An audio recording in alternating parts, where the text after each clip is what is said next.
ബഹുമാനപ്പെട്ട ബായാർത്ഥങ്ങൾ നല്ല പ്രസംഗം നടത്താനും ദ്വാരക്കാനും എല്ലാത്തിനും കഴിവും ആരോഗ്യവും താല്പര്യവും ഒക്കെ ഉള്ള ആളാണ്. ഞാനും അങ്ങേയറ്റം ഇഷ്ടപ്പെടുന്ന ഒരു വ്യക്തിത്വവും ആണ്.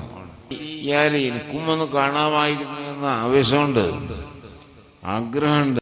ആലമിലാകെ കത്തും സിറാജായി ഉലകത്തിൻ റഹ്മത്തായി അണഞ്ഞ മുത്തേ ഉടയോന്റെ അമറാലെ വിളങ്ങും സത്തേ അഴകൊത്ത മദീനത്തെ മഹമൂദരേ അകതാരിൽ അനുരാഗം നിറച്ച മുത്തേ അഴകൊത്ത മദീനത്തെ മഹമൂദരേ അകതാരിൽ